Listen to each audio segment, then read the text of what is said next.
我哋讀到呢一願，要有警覺心，自己起心動念，冇一個人唔知道。瞞世間嘅愚人容易，瞞鬼神都唔容易。依家再睇西方極樂世界有幾多人，計唔清啊！經常講咁多人都喺度睇住你，聽緊你，你起心動念，佢哋都知道。所以一念相應，相應兩個字，你就明白幾難呢？我哋打個妄想，有是非就不相應，心底真正清淨，真正平等，除咗呢一句阿彌陀佛之外，別無意念，咁至相應。所以與清淨心相應，與平等心相應，與覺而不迷相應。西方世界十方諸佛菩薩見到聽到，佢哋都明了，我哋同佢哋相應。呢啲諸佛菩薩個個都係一念不生，都係覺正淨。念到相應至係念佛人，絕對唔係日日攞住念珠，口念阿彌陀佛，阿彌陀佛。咁唔一定係念佛人，嗰啲係念佛嘅樣。佛者覺也，如果仲係迷而不覺，佢點係念佛人呢？念佛係念念覺而不迷，唔容易，好難。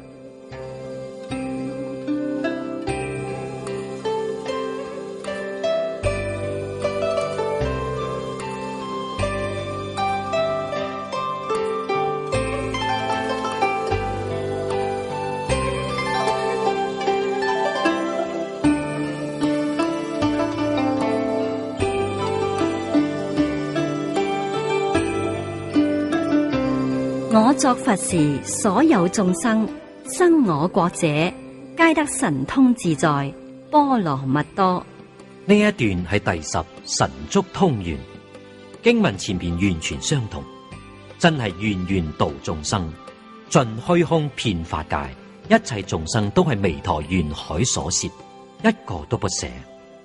我哋如果喺日常生活中處世待人接物，輕慢一個念佛人，侮辱一個念佛人，障礙一個念佛人，都係同阿彌陀佛作對頭，作冤家。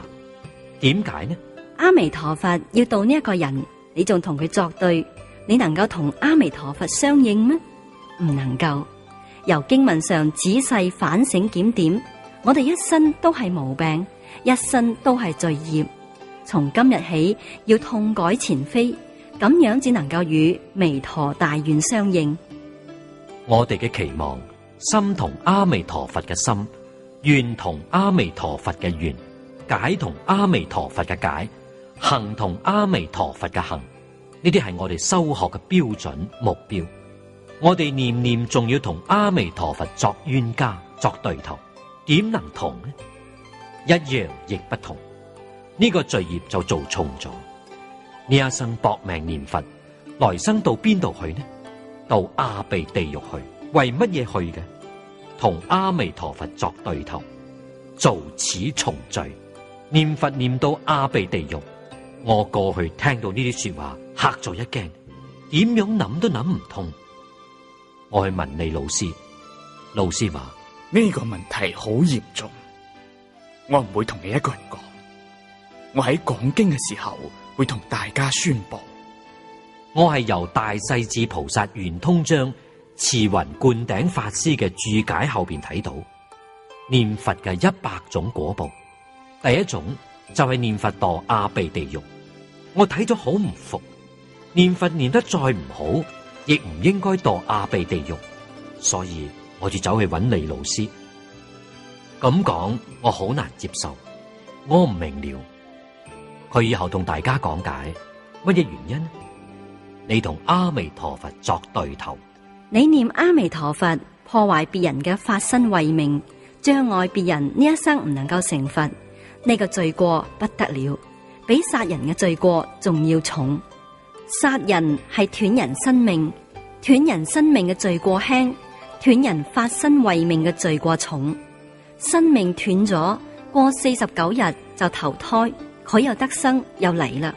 但係慧命斷咗，唔知道邊一生邊一劫，至再遇到呢一個機會。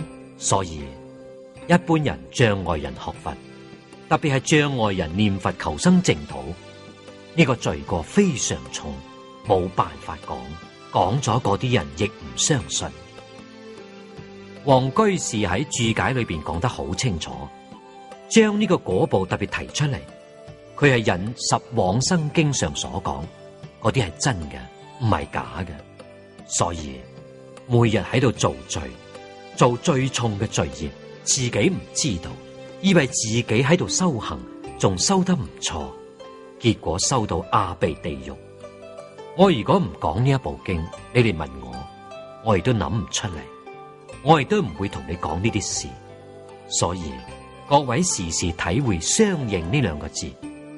我哋雖然念得不相應就冇效果，念到相應自有效果。我作佛時，所有眾生生我國者，皆得神通自在，波羅蜜多，係神足通願。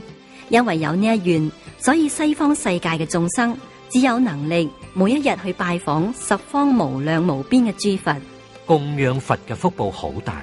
佢有能力日日去拜佛，日日去供佛。同時呢一願我哋凡夫聽咗好歡喜，因為我哋娑婆世界有好多家親眷屬，到咗西方極樂世界，自知道我真有能力照顧佢哋，唔理佢哋喺邊一度，自己都知道。天眼動視，天意切聽，只要佢哋機緣成熟，我哋就能夠生出援手。乜嘢係緣熟呢？肯相信念佛法門，肯接受念佛法門，就係緣熟啦。我哋喺西方極樂世界，必定係度化嗰啲家親眷屬，幫助佢哋一生成就。所以你要想照顧你嘅家親眷屬，講老實說話，唔往生絕對冇能力照顧。呢啲係真嘅。即使佢墮喺地獄，喺第一、第二願，我哋睇到地獄眾生只要能相信，回心轉意，接受念佛法門，亦能夠念佛往生西方極樂世界。神足通就係神通變化，應以什麼身得道，就能示現什麼身去度佢。上供諸佛，下度眾生。波羅蜜多係圓滿嘅意思。印度問題彼岸道，就係中國人時常講嘅道家，功夫道家，亦就係圓滿嘅意思。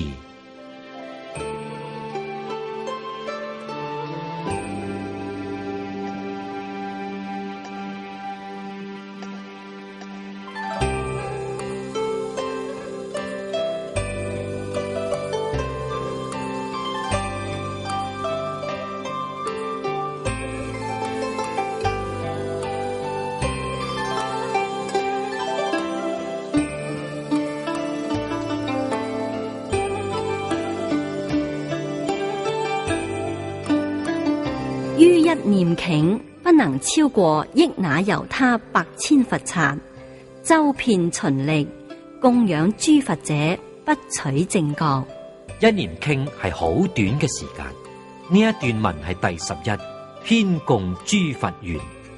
極樂菩薩能力廣大，上供諸佛，下度眾生。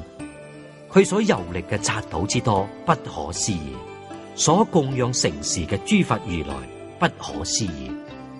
念到呢個地方，而家有好多人要到大陸去朝拜四大名山，你哋諗諗有冇必要？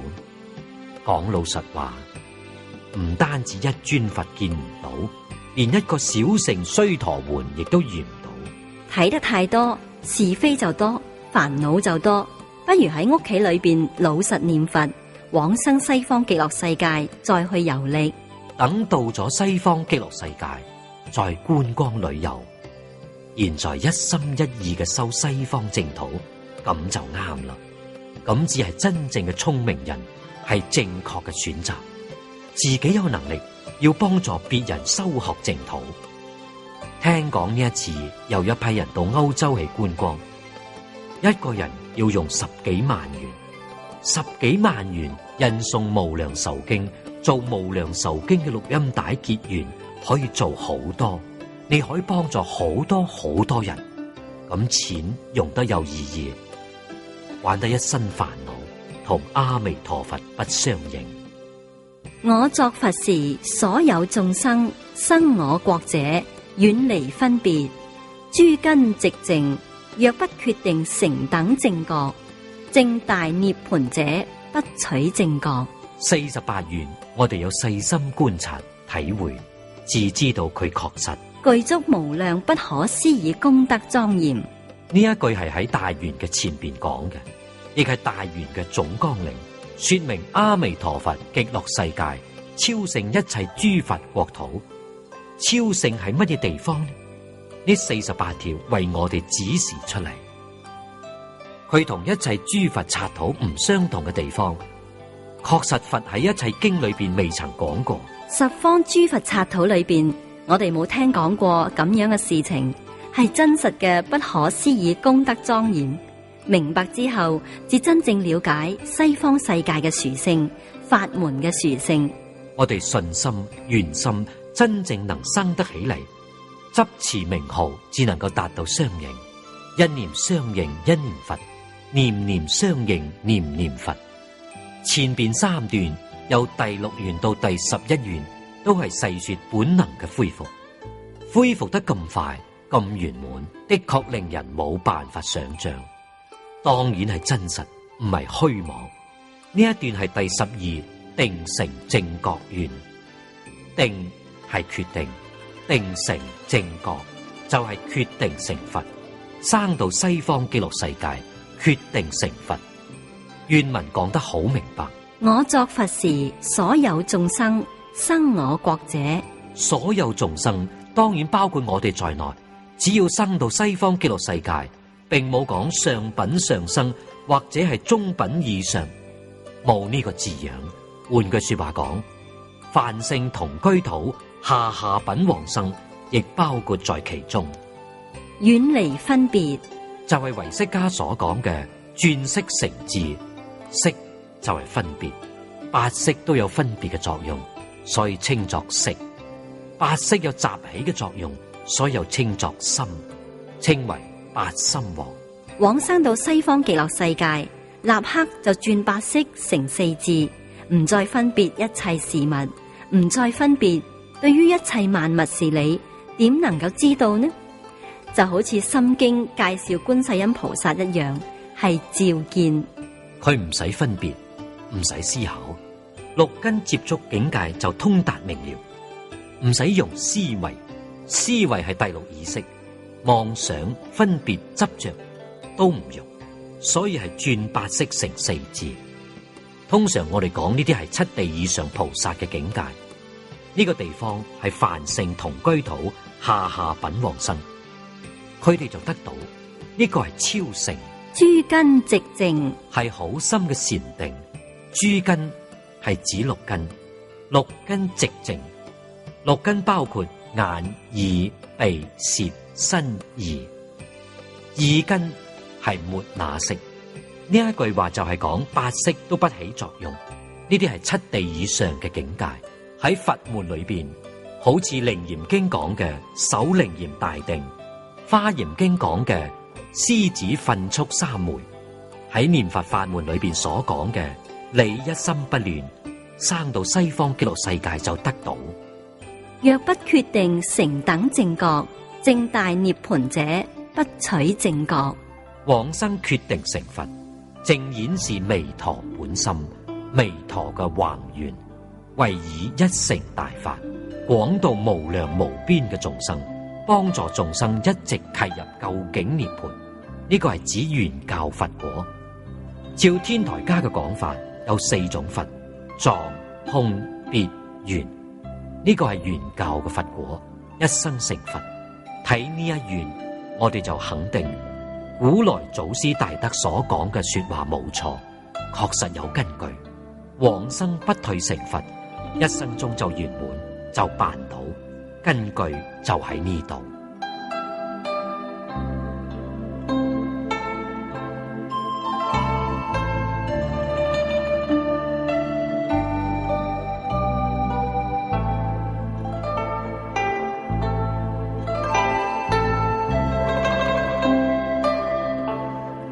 我作佛時，光明無量，普照十方，絕勝諸佛，勝於日月之明，千萬億倍。若有眾生見我光明，照觸其身，莫不安樂，慈心作善，來生我國。若不爾者，不取正覺。呢個係第13光明無量願同第14燭光安樂願。光明指智慧，亦係指願力所及之處。彌陀嘅智慧德能宏願係盡虛空法界，冇限量嘅。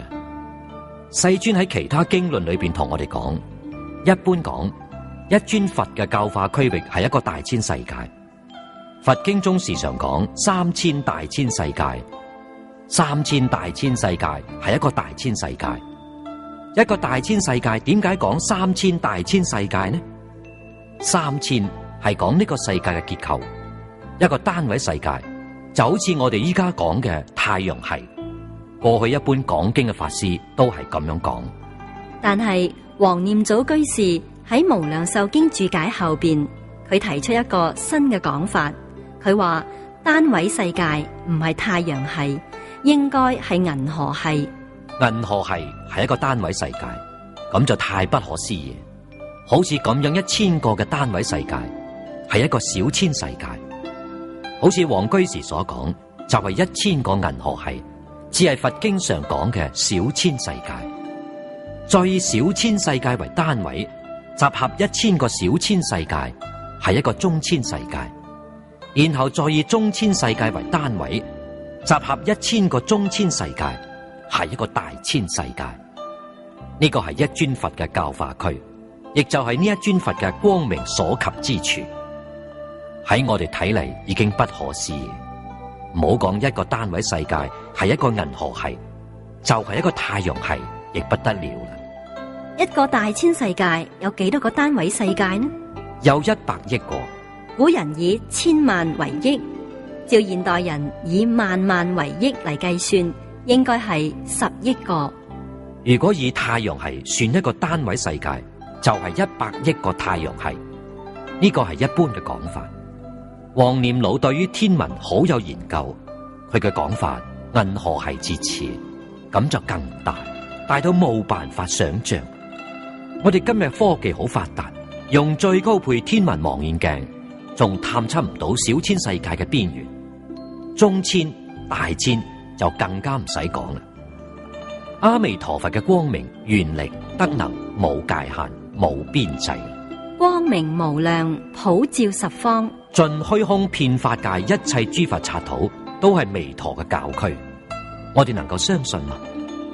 各位要知道，除咗呢部經、呢個法門之外，其他法門係本師釋迦牟尼佛教區範圍之內。各位應該能夠體會呢部經、呢個法門係釋迦牟尼佛代替阿彌陀佛喺此界招生嘅，將眾生送到西方極樂世界去留學嘅，所以唔一樣，味道完全不相同。好似釋迦牟尼佛一樣，十方三世一切諸佛如來，冇一尊佛唔勸眾生求生淨土。因為喺釋迦牟尼佛自己嘅教區，想修行成佛，要經歷3大阿僧祇劫，要無量劫，時間太長啦。到西方極樂世界去留學，好快就成就。我哋喺呢一度睇得出嚟。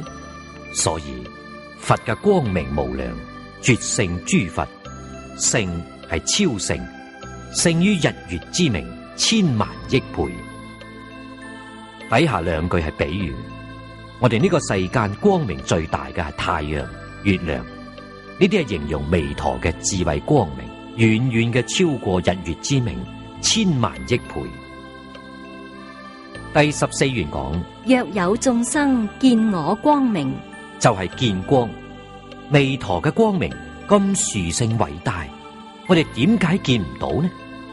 其實唔係佛光唔照我哋，佛光駐照從來冇間斷，我哋見唔到係因為自己有障礙。譬如日頭陽光普照，我哋偏偏要擔遮唔俾佢照，有咩法子呢？係我哋自己有障礙，唔係佢唔照啊！我哋要問，點解我哋自己有障礙？障礙係乜嘢呢？呢啲一定要搞清楚，真正將障礙揾出嚟，再將障礙消除，我哋就接觸到，就見到佛光。呢啲事實，我喺講席中時常提示，真正留意聽經嘅人，我一提起，你哋就應該明了。如果自己仲係唔明白，換句說話講，咁多年嘅經都白聽啦。佛光確實普照十方，唔單止係眼能夠接觸到，耳、鼻、舌、身、意都接觸到，六根、六塵、六識冇一樣接觸唔到。如果我哋講西方世界六塵說法，情與無情同宣妙法，呢個大家有印象，能夠幾分體會。如果講我哋現前嘅世界，情與無情同西方世界一樣同宣妙法，你懂不懂呢？你承唔承認呢？同樣嘅，確實冇兩樣。點解西方極樂世界嘅人能夠覺察得到，我哋卻覺察唔到呢？原因就係佢哋嗰邊嘅人心遠離分別，諸根寂靜，就能夠見得到。好似《楞嚴經》講嘅淨極光通達，人心喺非常清淨嘅時候，極微細嘅聲音都聽得到，極微弱嘅光明都睇得到。我哋講微弱，好難形容，因為有好多嘅光波，我哋肉眼見唔到，肉眼嘅能力好有限，只能夠見到眼前呢啲波長，比呢個波長嘅見唔到，比呢個波短嘅亦見唔到。我哋依家利用科學嘅儀器，探測到部分唔同光波嘅光線，發現 X 光、紫外線，其實比呢個光波長嘅、短嘅有無量無邊。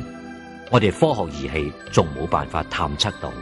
假如我哋心清淨到一定嘅程度，我哋嘅能力恢復，無量無邊不同波長嘅光波都見得到。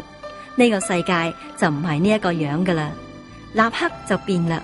佛門時常講，六道裏邊人鬼雜居，人道同鬼道住埋一齊，人見唔到鬼，鬼亦見唔到人。點解見唔到呢？就係波道不相同，音波、光波頻率不相同，時空嘅維持亦係呢個現象。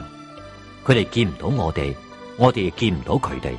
實際上係住喺一齊，彼此互相重疊，各個不相妨礙。咁亦證明物質係假嘅，唔係真嘅。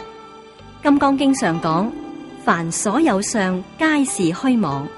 如果係真實嘅，決定唔能夠重疊；係假嘅，唔係真實嘅，所以唔會互相妨礙，即係事事無礙。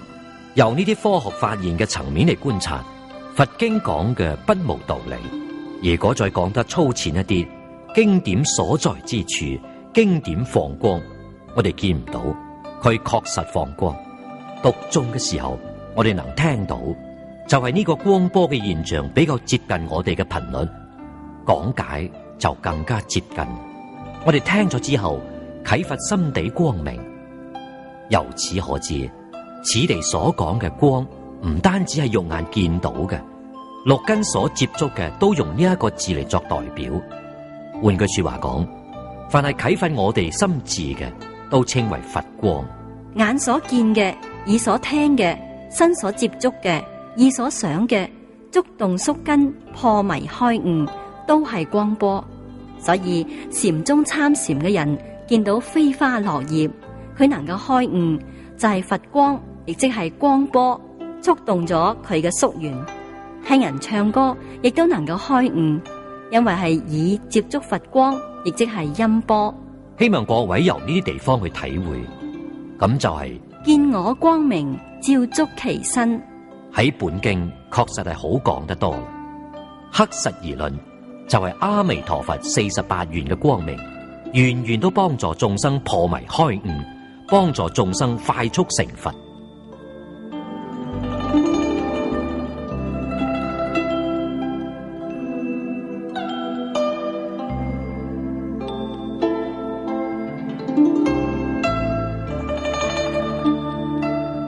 莫不安樂，慈心作善。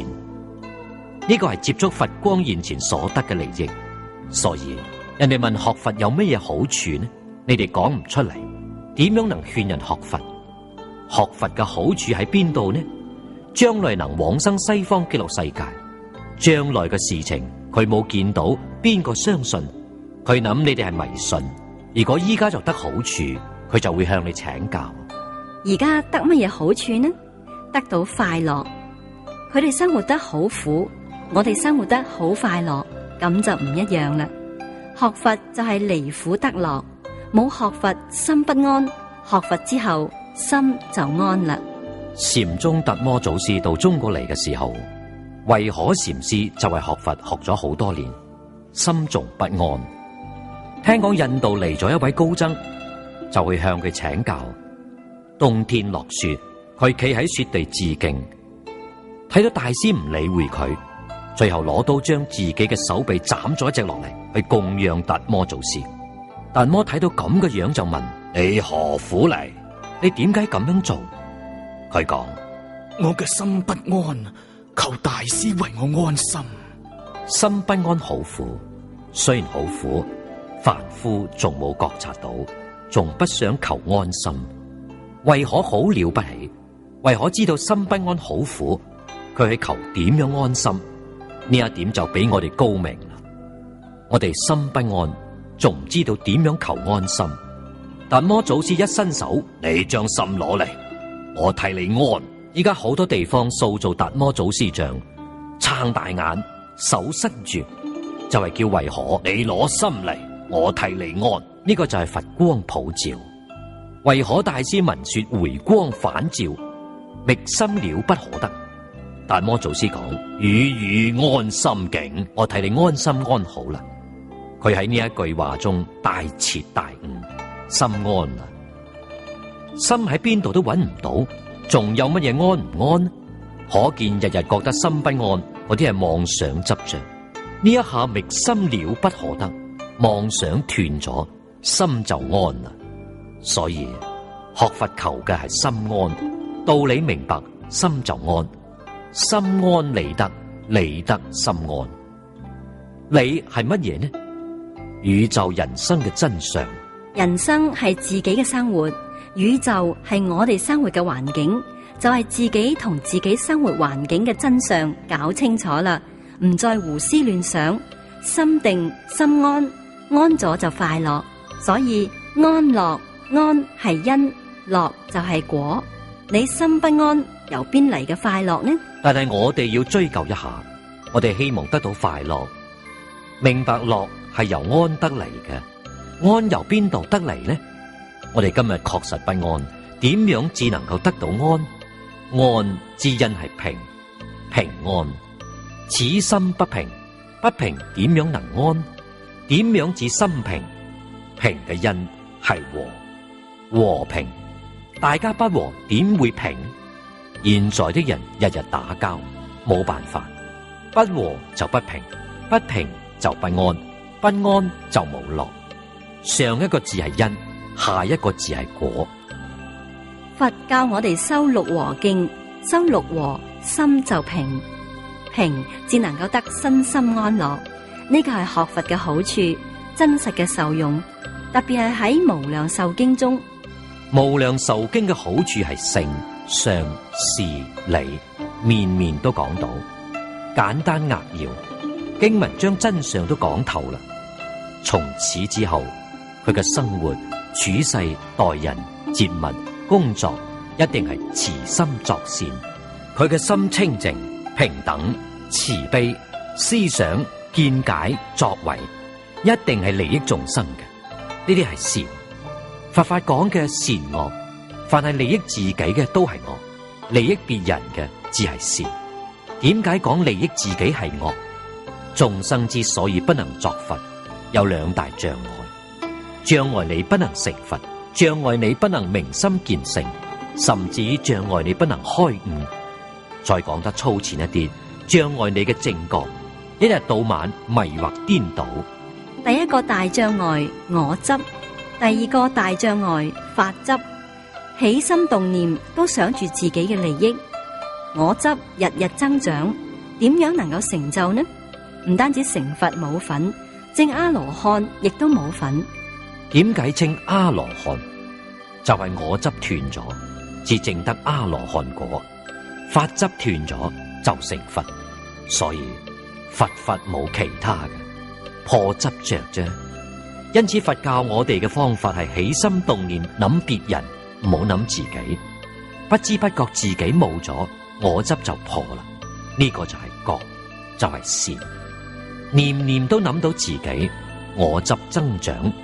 講老實說話，唔單止阿羅漢冇辦法證得，須陀洹果都冇辦法得到，因為須陀洹要破身見。三界88品見惑，第一個就係身見，念念執着身係自己，身見破不了，所以小乘初果都不能證得，幾可憐呢？回過頭嚟諗諗自己，我哋絕對唔係呢一生只修行。依照無量壽經所講，每一位同修過去生中，生生世世都修行，都係修行人。生生世世修行，點解修到今日仲變成咁嘅樣呢？講老實說話，病根就喺起心動念都諗着我執冇破，雖然生生世世修行，從來都冇證到過小乘初果，亦即係話日日讀書，好似好勤奮，但係考試就從來都冇合格過。我哋嘅成績不過如此啫。呢一生又遇到佛法，假如呢一生我執身見不能斷嘅話，能唔能夠成就呢？仲係不能成就。各位同修一定要記住，唔好為自己諗，為自己諗嘅係愚人，替自己諗嘅係迷惑顛倒，呢啲係絕對真實。要念念為眾生，我哋修淨土嘅阿彌陀佛係我哋嘅本事。佢發48願，邊一願係為自己呢？佢嘅心量大，念念為法界一切眾生，一切眾生上至等覺菩薩，下至地獄眾生，彌陀嘅心願係圓滿嘅。我哋學阿彌陀佛，要喺呢個地方學佢嘅心量，盡虛空遍法界，無所不包。見到眾生嘅善就係我嘅善，見到眾生嘅惡就係我嘅惡，咁就啱啦。斷一切惡，修一切善，自己要斷惡修善，要幫助一切眾生斷惡修善，自他不異，咁只係真正學法。慈心作善，呢一句係講現前嘅利益。我哋喺娑婆世界，現在得人身，人有生老病死，總有死嘅一日，絕對唔係講死咗就完啦。如果死咗就完啦，我哋亦唔需要學佛。學佛有乜嘢意思？死咗仲係未完噶，呢個事情麻煩啦。地藏本願經常講，49日之後又去搞輪迴，所以願望係來生我國。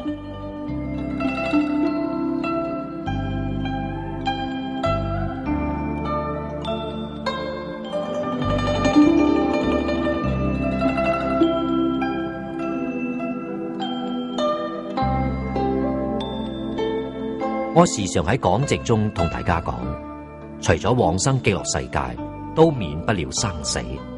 如果往生西方極樂世界，咁就恭喜你，你同嗰啲證得如來報身嘅差唔多，有生無滅。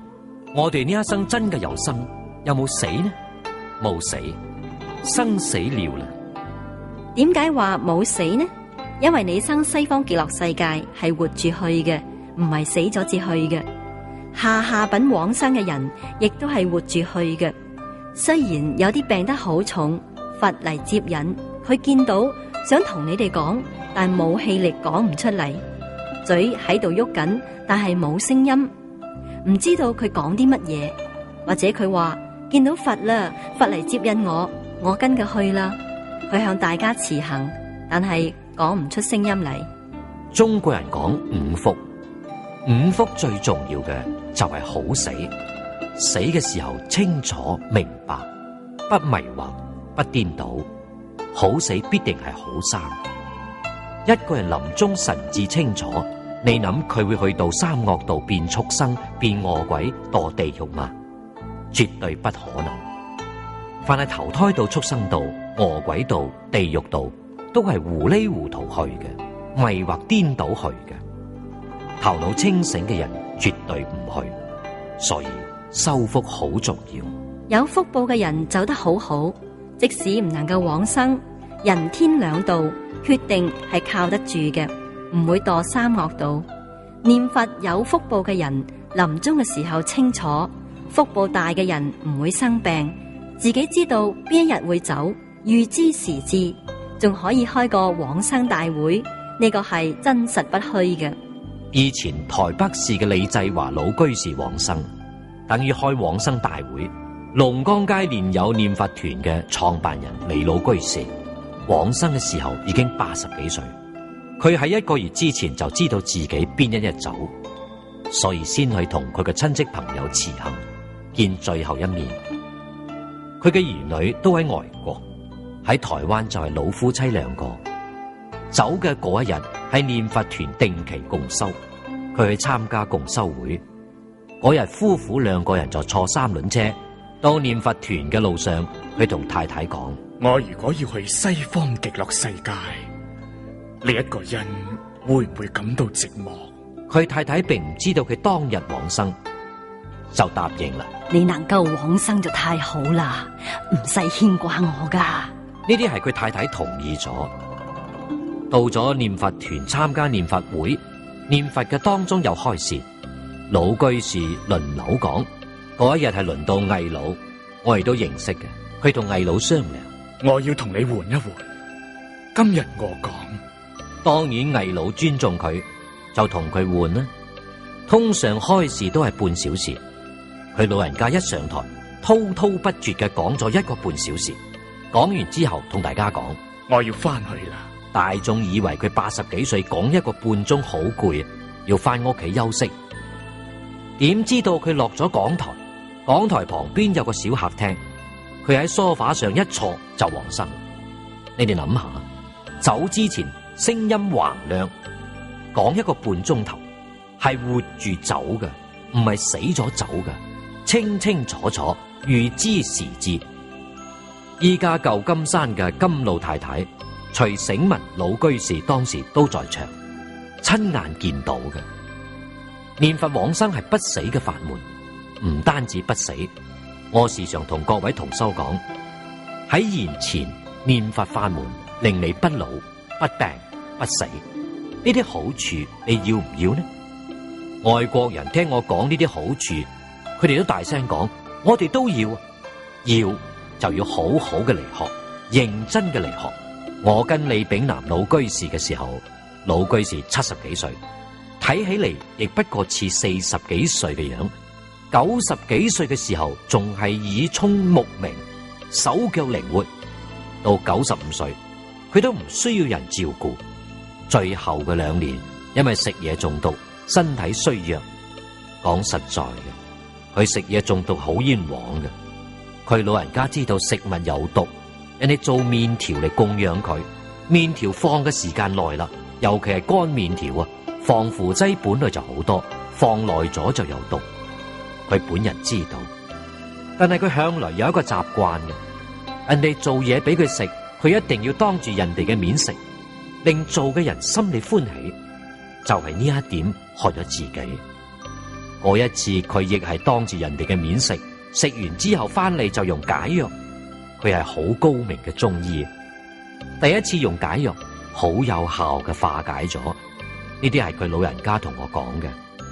過咗幾個月之後，又遇到一次同樣嘅情形，冇辦法啦，亦都食咗之後再用解藥，但係嚟唔切啦，毒散得太快，咁樣一病就病咗3個月。我到台中去睇佢，佢第一句說話就講：唔好去餐館食啦，食嘢要小心啊！佢係咁樣中毒嘅，佢知道。第3次係飲蔗水，唔知係蔗壞咗咧，仲係有咩毛病，毒亦冇辦法化解，所以佢係食物中毒，抵抗力衰弱。佢97歲往生，往生嘅前2個星期仲照樣講經。佢往生前講經只缺席2次，佢走啦。確實真正如法嘅修行，念佛法門實在嘅效果、好處、利益就係不老、不病、不死，來生我國。呢個法門係當生成就嘅佛法，就睇你哋要唔要。要嘅話，就要認真依照經典嘅教訓嚟做，絕對唔係每日念幾遍，念咗冇用，念咗冇做到，口雖然念，心唔似阿彌陀佛，願亦唔似阿彌陀佛，行亦唔似阿彌陀佛，念得不相應。一定要令我哋嘅心、願、解、行都同阿彌陀佛一樣。阿彌陀佛係點嘅樣呢？無量壽經就係阿彌陀佛，依照經中所講嘅嚟修正自己，將經典嘅教訓圓圓滿滿嘅落實喺自己嘅生活之中。你如果做到啦，我恭喜你。你唔單止往生，你成咗阿彌陀佛，同阿彌陀佛冇兩樣，咁只係真正學佛。若不二者，不取正覺。呢個係總結上邊嘅兩願。如果呢兩願冇實現，法藏絕對不成佛。